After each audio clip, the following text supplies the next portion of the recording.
বুঝতে পারেন তো, বলতে হবে না। বুঝি ভালো হ্যাঁ, বই আছো এনে জিরনি লই আছো ইটা। ও এখানে বসে বসে ওকে আদর করছে, আর ওর ভাই বোন দাদাদেরকে ঠিক সামনের যে এই যে চালাটা আছে এখানে কাটা হচ্ছে। এটাকে কি বলেন আপনারা? মেখলাই কয়, মেখলা। মেখলা। আমি নিচে তাকাতে পারছি না, তার কারণ হচ্ছে নিচে তাকালে ভয় লাগছে।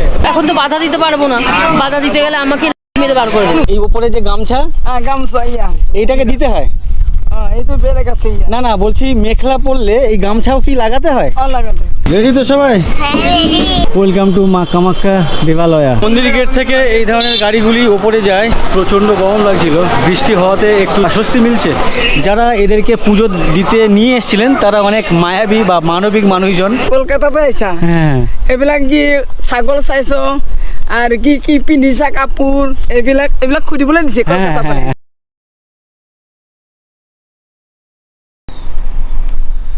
গুড মর্নিং, সবাইকে স্বাগত আরও একটি নতুন ভিডিওতে। আমি এই মুহূর্তে আসামে আছি। যে জায়গাতে আছি এই জায়গার নাম হচ্ছে বাইহাটা, আর এটি আসামের কামরূপ জেলার মধ্যে পড়ে। তো এখন যাচ্ছি কামাখ্যা টেম্পল, কামাখ্যা মন্দিরে।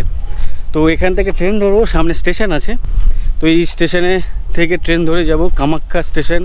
ওখান থেকে জানি না কীভাবে যাব কামাখ্যা মন্দিরের উদ্দেশ্যে। তো কীভাবে যাই সেটা আপনাদের সাথে শেয়ার করব। আর যেখান থেকে আমরা যাচ্ছি এই মুহূর্তে এরকমই রাস্তা, পিচের রাস্তা, ডান দিক বাঁ দিক এরকমই টিনের চালা দেওয়া বাড়ি। এদিকের ম্যাক্সিমাম বাড়ি এরকমই টিনের চালা দেওয়া বাড়ি। সামনেই বাইহাটা স্টেশন। খুব বেশি গাড়ি টাড়ি এখানে নেই আর কি। আর এই স্টেশন দিয়ে খুব বেশি মানুষজন বা প্যাসেঞ্জার যাওয়া আসা করেন না। এখানে একটি আম গাছ আছে ঠিক মিডিল পোর্শনে। এই হচ্ছে বাইহাটা।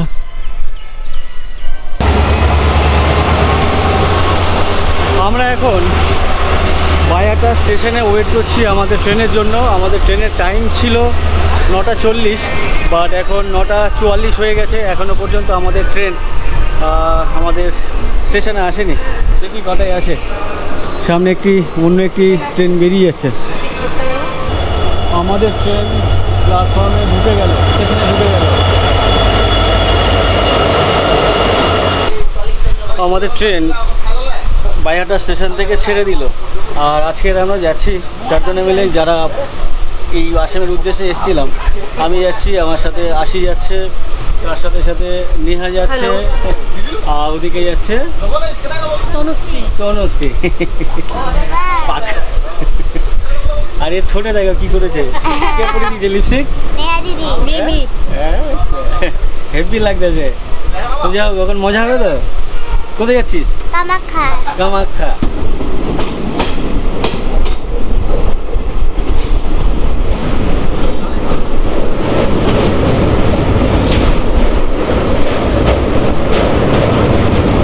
আসামের ব্রহ্মপুত্র নদ আমরা ক্রস করছি শিফুন এক্সপ্রেসে।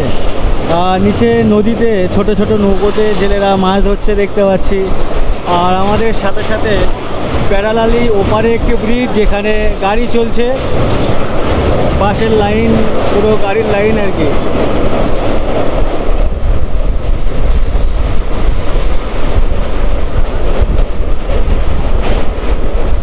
দেখে ভয় লাগছে বাইরেটা।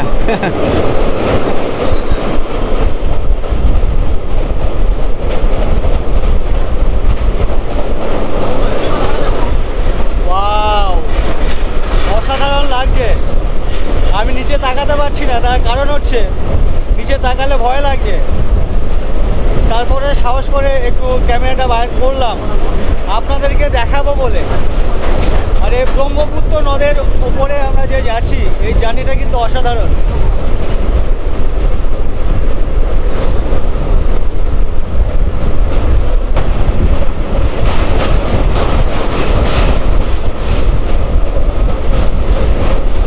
নদীটা অনেকটাই চওড়া, শেষ হচ্ছে না।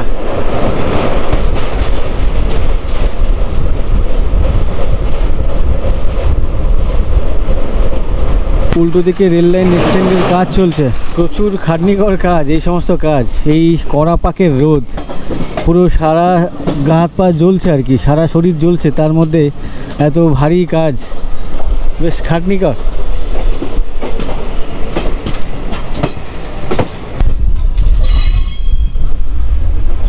আমাদের গন্তব্য স্টেশন কামাখ্যা চলে এসছে সামনে, জাস্ট প্ল্যাটফর্মে ঢুকছে। রেডি তো সবাই? ফাইনালি চলে এলাম কামাখ্যা স্টেশন। এটাই হচ্ছে কামাখ্যা স্টেশন। আর কামাখ্যা স্টেশনে যে প্ল্যাটফর্ম সেটা কিন্তু এক্সটেন্ডের কাজ চলছে। আমরা ব্রিজ ক্রস করে যাব ওপারে। স্টেশনের বাইরে বেরিয়ে আমরা এই টোটো করে যাচ্ছি সামনে যে মন্দিরে যাওয়ার যে গেট, সেই গেট পর্যন্ত। ওখান থেকে আমাদেরকে অন্য গাড়িতে যেতে হবে। তারপরে তো এরকম একটা রোড দেখতে পাচ্ছ, ওপরে ফ্লাইওভার আছে, আর তার নিচ দিয়ে আমরা এইভাবে যাচ্ছি এই টোটো করে। এটাই হচ্ছে মন্দির গেট। এখান থেকে কামাখ্যা মন্দিরের উদ্দেশ্যে যেতে হবে। আর টোটোওয়ালা আমাদেরকে পেছনে নামিয়ে দিল। এই হচ্ছে মা কামাখ্যা দেবালয়, আপনাকে আদি দিচ্ছ না কি লেখা আছে বুঝলাম না। ওয়েলকাম টু মা কামাখ্যা দেবালয়া। আর সামনে এখান থেকে আমাদেরকে গাড়ি নিতে হবে। মন্দির গেট থেকে এই ধরনের গাড়িগুলি ওপরে যায়। তো এখান থেকে যখন ওপরে মন্দিরে যাওয়া হয় তখন পার হেড 30 টাকা করে লাগে, আর ওপর থেকে যখন নিচে নামা হয় তখন পার হেড 20 টাকা করে লাগে। ফাইনালি গাড়িতে করে মন্দিরের কাছে চলে এলাম, যদিও এখান থেকে মন্দির অনেকটা দূর। তার আগে এরকমই লাইন পড়ে গেছে, যার জন্য আমাদেরকে এখানে নামিয়ে দিলেন। পেছনে পুরো 3 জন প্যাকড হয়েছিলাম, 3 জন 6 জন, মানে ক্যামেরা অন করার সুযোগই পাইনি, কোনো স্কোপই পাইনি। পুরো চিড়ে চাপটে হয়ে এলাম আর কি নিচ থেকে ওপরে। রোডের ডান পাশে বিভিন্ন দোকান আছে যেখানে বেশ কিছু সামগ্রী বিক্রি হচ্ছে। ব্যাগ ট্যাগ দেখতে পাচ্ছি, পূজার সামগ্রী, চাদর, ফুলের মালা, লাইন দিয়ে দোকান ডান দিকে। বাহ, এই যে কুলোর মধ্যে ঠাকুরের যে মুখ সেটা দেখতে বেশ ভালো লাগছে। বাহ, সামনে ওই রাস্তা দিয়ে এলাম, আর প্রচুর দোকানপাট। আর এখানে একটি লাইন দেখতে পাচ্ছি, যে লাইনে অন্ন সেবা কুপন সংগ্রহ কেন্দ্র আছে। এখানে বিনামূল্যে প্রসাদ বিতরণ করা হয়ে থাকে, আর সেই প্রসাদের জন্য কুপন লাগে, সেই কুপন এখানে পাওয়া যায়। তো যারা এখানে আসেন তারা কিন্তু ওই ভোগ খেতে পারেন, বেশ টেস্টি হয় শুনেছি। সিঁড়িতে উঠে যাচ্ছি।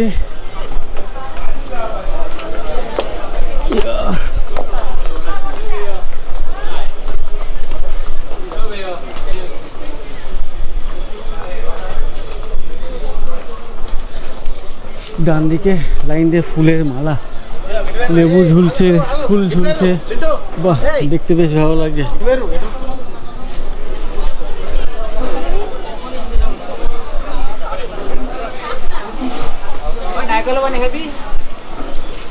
খিচুড়ি ভোগ খেতে চলে এসেছি।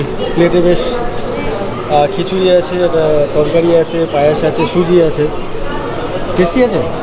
হ্যাঁ, এখানে প্রচুর মানুষজন খেতে চলে এসছে। এখন 12:15 বাজে। আমার পেছনে সামনেও আসছেন লাইন দিয়ে দেখতে পাচ্ছি। খিচুড়ি ভোগ ভালো টেস্টি, এই জন্য খিচুড়ি ভোগ খেতে এসেছিলাম। তো খাওয়ার আগে ভাবলাম কুপনটা নিয়ে নিই।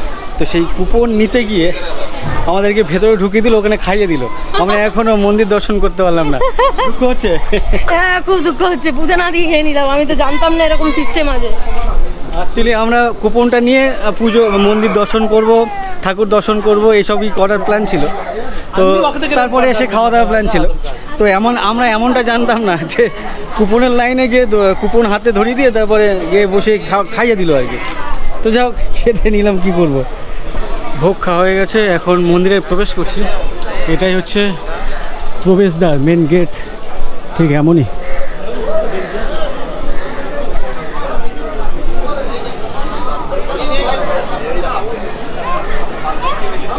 ভেতরে ঢোকার পরেই এখানকার যে স্মেল, হাওয়াতে যে গন্ধ ভেসে বেড়াচ্ছে, ধুঁয়ো মানে ধুনোর পোড়ানোর বা জ্বালানোর যে গন্ধ বা স্মেল, পুরো আকাশে বাতাসে চারদিকে। আর এখানেই মেন মন্দির, সম্ভবত এটাই। বা এর পেছনে আছে, না মেন মন্দিরের পেছনে ওদিকে। আর এখানে সবাই ওই ফটোশ্যুটে ব্যস্ত। হঠাৎ করে মেঘ, আকাশ দেখতে পাচ্ছি মেঘ হয়ে গেছে, কালো হয়ে গেছে।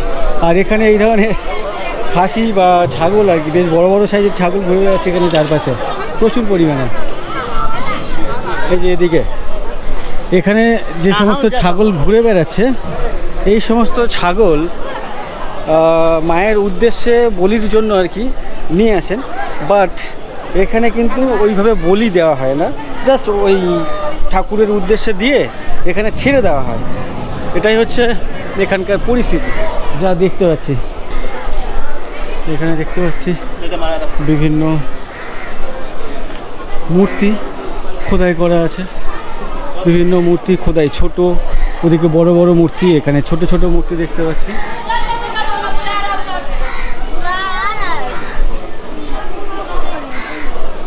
প্রচুর পায়রা এখানে, এখানে প্রচুর পায়রা খেতে দিয়েছে চাল।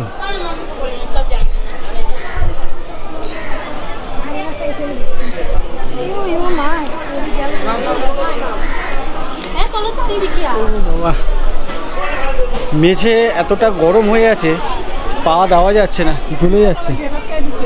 একটা সময় এই কামাখ্যা ছিল তন্ত্র মন্ত্রের পীঠস্থান। প্রচুর সাধু সন্ন্যাসীরা এখানে আসতেন তাদের তন্ত্র সাধনা করতে। তো আজকের দিনে এই সমস্ত হয় না, বাট আজ থেকে 50 বছর 100 বছর আগে এখানে মানুষজন এই পাহাড়ের জঙ্গলে, পাহাড়ের চূড়াতে আসতো তন্ত্র সাধনা করার জন্য। বাট আজকের দিনে সেগুলো অতীত। মেন মন্দির হচ্ছে আমার সামনে, মন্দিরের নিচেই মাকে দর্শন করার লাইন আছে, প্রচুর পুজো দেওয়ার লাইন। তো এখানে পুজো দিতে এলে অ্যাটলিস্ট 6-7 ঘন্টা এখানে সময় দিতে হয়, তারপরে কিন্তু পুজো দেওয়া যায়। আর এখানে নারকেল নিয়ে আসছেন, এখানে ফাটাচ্ছেন দেখতে পাচ্ছি। বাহ, মন্দিরের ভেতরে ঢুকেছি, হঠাৎ করে মুষলধারে বৃষ্টি, তার মধ্যেও কিন্তু ভক্তবৃন্দের উচ্ছ্বাসে এতটুকু কমেনি। পুরুত মশাইরাও বেশ উৎসাহ নিয়ে ভক্তবৃন্দের সাথে সাথে ঘুরে বেড়াচ্ছেন, পুজো দেওয়াচ্ছেন বেসিক্যালি। যেখানে ওয়েট করছি সেখানেই দেখতে পাচ্ছি এইভাবে সেলফ করা আছে, যেখানে বেশ লাইন দিয়ে প্রদীপ, ধূপ, মোমবাতি সবাই মায়ের উদ্দেশ্যে আর কি দিচ্ছেন। এখানে প্রচুর মানুষজন এখানে আশ্রয় নিয়েছেন এই বৃষ্টির মধ্যে। এদিকেও আছে দেখতে পাচ্ছি লাইন দিয়ে। এই যে র্যাক বানানো আছে 3-4টে করে, আর সেই র্যাকের মধ্যেই কিন্তু সবাই ওই প্রদীপ, বিশেষ করে প্রচুর পরিমাণে প্রদীপ, ধূপও আছে, মোমবাতিও আছে দেখতে পাচ্ছি। এই যে এদিকে হচ্ছে ধূপের র্যাক, দেখতে বেশ ভালো লাগছে। প্রদীপের যে আলোগুলো জ্বলছে লাইন দিয়ে। প্রচণ্ড গরম লাগছিল, বৃষ্টি হওয়াতে একটু আশ্বস্তি মিলছে। লাস্ট 3 দিন ধরে এখানে আছি, প্রচণ্ড গরম এখানে, আর সেই গরম থেকে একটু সুরাহা মিলছে আজকের দিনের এই বৃষ্টিতে বা বর্ষাতে। ওরে বাবারে, স্টেপগুলো বড় বড়, পায়ে ব্যথা লাগছে। সামনেই হচ্ছে কামাখ্যা টেম্পল, ওদিকে হচ্ছে এই টেম্পলের যে এরিয়া, তার পাশে ওদিকে পাহাড়ের খাদ আর কি। আর দূরে ওপারে পাহাড়ের ঢালে ঘরবাড়ি দেখতে পাচ্ছি। বাহ, খুব সুন্দর লাগছে এখান থেকে।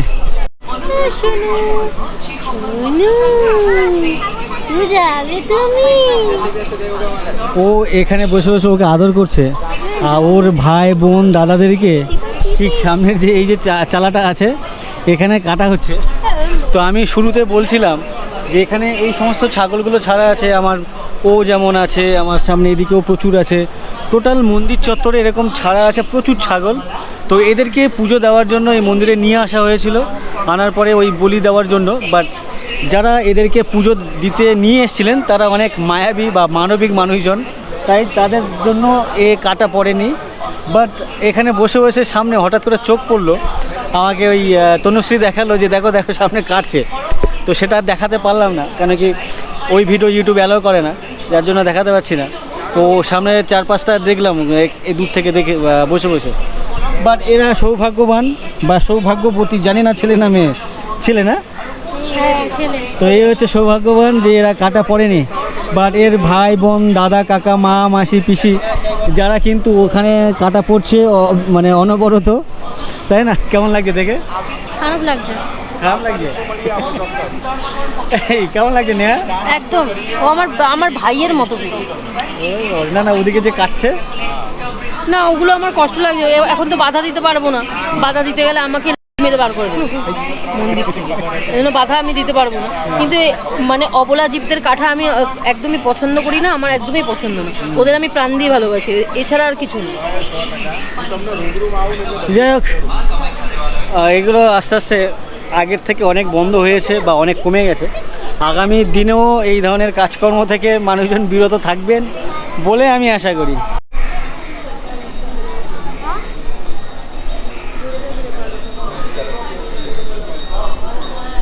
এটাই হচ্ছে মেন মন্দির সামনে, আর এখানে প্রচুর ছাগল ঘুরে বেড়াচ্ছে, প্রচুর ছাগল আছে, প্লাস পাঁঠাও আছে দেখতে পাচ্ছি। এই যে এখানে যে বিশ্রামাগার আছে, এই বিশ্রামাগারে মানুষজন বিশ্রাম নিচ্ছেন, তার সাথে সাথে ছাগল, খাসি, পাঠা যেগুলো আর কি বড় বড় সাইজ দেখে এখানে, এরাও বিশ্রাম নিচ্ছেন। মানুষজন এখানে বিশ্রাম নিচ্ছেন, তার সাথে সাথে এরাও এখানে বসে বসে বিশ্রাম নিচ্ছেন। এই শিং দেখো কত বড় বড়। এ যদি কাউকে ধাক্কা মারে, কোনো মানুষকে, আমাকে যদি ধাক্কা মারে আমিও উল্টে যেতে পারি ওর ধাক্কাতে, এত বড় সাইজ, আর ওর শিং এতটা ভয়ানক লাগবে। দুটোরই একই গল্প।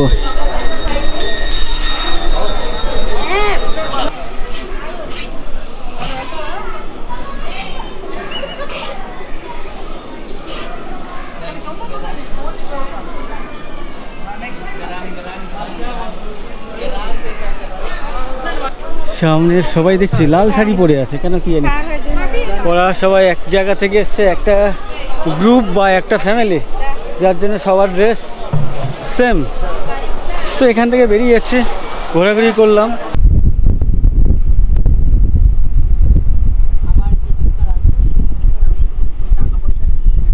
সামনে বিস্তর চাষের জমি, ধান চাষের জমি। পেছনের রাস্তা দিয়ে যাচ্ছিলাম, এই পেছনে ওদিক দিয়ে যাচ্ছিলাম, তো আমার নজরে এই ধান ক্ষেত পড়লো, তো ভাবলাম এখানকার ধানের জমি একটু কাছ থেকে দেখি। তো এদিকের মাঠে দেখতে পাচ্ছি ধান চাষ হয়ে গেছে, মানে রোয়া হয়ে গেছে। আর এখানে যে রাস্তা, এটা হচ্ছে মাটির রাস্তা, তার পাশে সামনে কয়েকজনকে দেখতে পাচ্ছি ছাগল নিয়ে এসছেন, আর সম্ভবত বিকেলে এখানে একটু গল্প গুজব করতে এসছেন বা চাষের জমি দেখতে এসছেন। কাকু কি করছেন এখানে? কি করছেন? বাংলা বোঝেন? অল্প বোঝেন? আপনাদেরকে দেখে এলাম একটু গল্প করার জন্য, অসুবিধা আছে? হ্যাঁ, এখানে কি করছেন? এখানে আমি এনে বই আছো আর মানে বসে আছেন কেন? এমনি বসে আছেন না কোনো কাজে? নাই, আমারও এটা ছাগলি তো গুছি গেল। কই ছাগল কোথায়? ছাগল ঘরত গুছি গেল, এতিয়া বাড়ি চলে গেছে? ও আচ্ছা, এখন এমনি গল্প করছেন। তো আপনারা কি করতে এসছেন? আমি হিন্দি কবা নাজনো, এটা বাংলা কবা নাজনো। মানে বুঝতে পারেন তো, বলতে হবে না? বুঝি পালো। হ্যাঁ, বই আছো, এনে জিরনি লই আছো এতিয়া। আচ্ছা, জিরনির জন্য এসছেন, মানে রেস্ট? হ্যাঁ, রেস্ট। আপনি? খারাপ হয়ে আছো। আপনাদের বাড়ি কোন দিকে? আমার বাড়ি আর নাই, তেজপুর। তেজপুর? এখানে কোথায় এসছেন? এটা ইয়াতে আছে। কার বাড়িতে? ঘর ভাড়া। আচ্ছা, ভাড়াতে এখানেই থাকেন। তো এখানে কি করতে এসছেন এই মাঠে? মাঠে মানে বহিব আছো। আচ্ছা, এখানে ঠান্ডা আছে? ঠান্ডা আছে। আচ্ছা, বাড়িতে গরম না? প্রচুর গরম। হ্যাঁ, আচ্ছা, আপনারা যে শাড়িটা পরেছেন এইটাকে কি বলেন? শাড়ি বলেন? শাড়ি নয়, এইটো দখনা। দখনা নয়, তো মেখলাই কই। এইটো মেখলা, মেখলা। বস্তাই কই, এনেকুৱা বস্তা কই। আমার বড় মানুষ বস্তাই কই। না না, বস্তার কথা বলছি না, এদিকে কইছি। এই ড্রেস এটাকে কি বলেন আপনারা? এই মেখলাই কই। মেখলা? মেখলা। আচ্ছা আচ্ছা, তো এটা কি শাড়ির মতো লম্বা নাকি? শাড়ি তো লম্বা থাকে, শাড়ি লম্বা না, এটু সত্যি শত আছে। না না, বলছি এটা কি রাউন্ড? গাউন। আচ্ছা, রাউন্ড করে ওটাকে পরে তারপরে পেঁচি নেন? বেশি। ও আচ্ছা, এটাকে মেখলা বলে? মেখলা। আচ্ছা আচ্ছা, আর এই উপরে যে গামছা, গামছা ইয়া, এইটাকে দিতে হয়? এই তো বেলে গেছে ইয়া। না না, বলছি মেখলা পরলে এই গামছাও কি লাগাতে হয়? লাগাতে।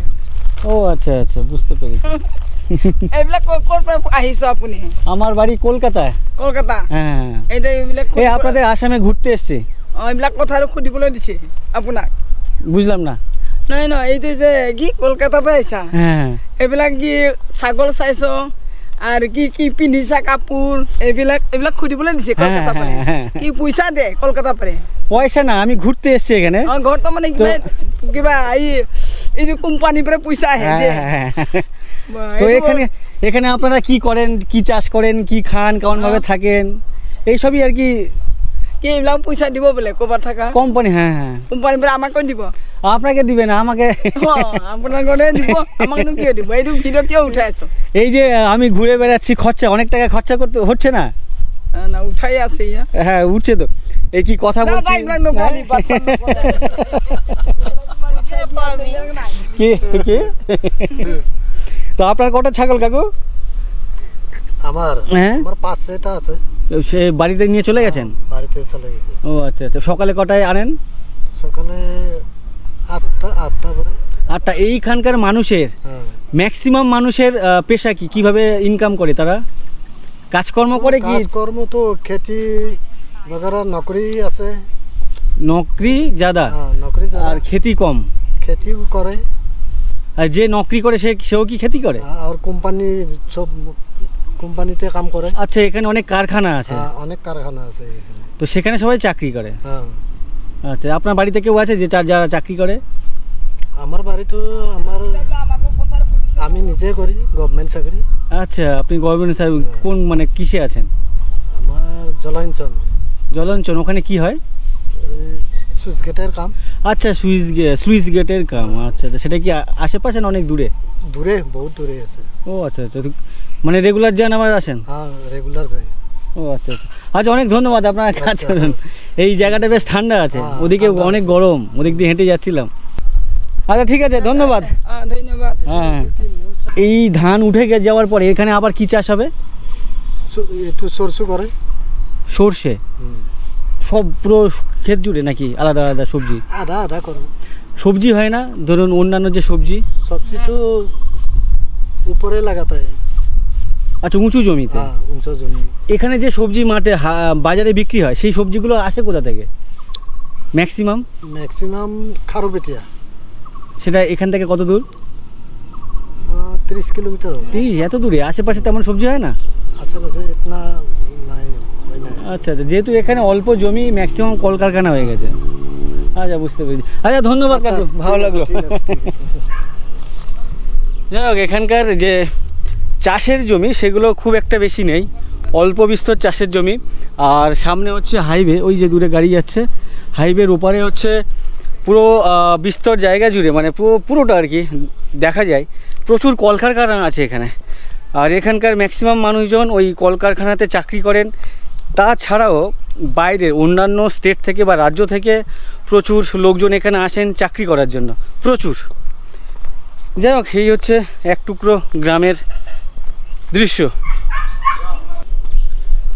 কামাখ্যা মন্দিরের সাথে সাথে আজকের এক টুকরো চাষের জমি স্থানীয় মানুষের সাথে কথা বললাম। আমি যে ধরনের ভিডিও বানাই সেই ধরনের ভিডিও আপাতত এই 2-3টি যে পর্ব হলো আসামের, কোনোটাতে তেমন ছিল না। তো আগামী পর্ব থেকে ওই গ্রামের একেবারে প্রত্যন্ত গ্রামের ভিডিও আসবে আগামী পর্ব থেকে। যাই হোক, এই ভিডিও কেমন লাগলো অবশ্যই কমেন্ট করে জানাবেন। ভালো লাগলে লাইক করে দেবেন, বন্ধু বান্ধবের সাথে শেয়ার করে দেবেন। আর আমার চ্যানেলে প্রথমবার এসে থাকলে অবশ্যই চ্যানেলটিকে সাবস্ক্রাইব করে নেবেন। ফেসবুক অথবা ইনস্টাগ্রাম ফলো করতে পারেন, লিঙ্ক এই ভিডিওর ডেসক্রিপশনে দেওয়া আছে। আগামী পর্বেরগুলি দেখার জন্য অনুরোধ রইল সবার কাছে। এখন রাত 11:15 বাজে। আমার ট্রেনের টাইম আছে 11:30। সামনে যে স্টেশন, সেই স্টেশনের নাম হচ্ছে রাঙ্গিয়া। আমার বেরোতে অনেক লেট হয়ে গেছে। অ্যাকচুয়ালি আমার এক টোটোকে বলা ছিল, তো টোটো বলছে 1 ঘন্টা লাগবে, আমি ট্রেন পাবো না শিলচরে যাওয়ার জন্য।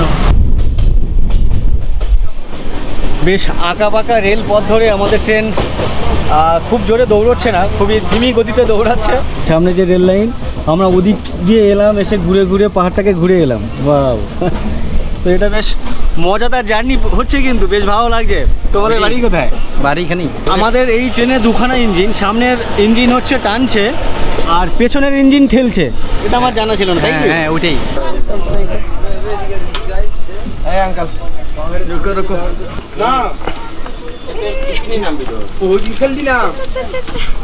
বেশ টাটকা টাটকা ফল কেটে নিয়ে এসছেন দিদি, ট্রেনে উঠেছেন। 20, 30. Okay, thank you. Welcome to Silchar. পেছনেই শিলচর রেলওয়ে স্টেশন।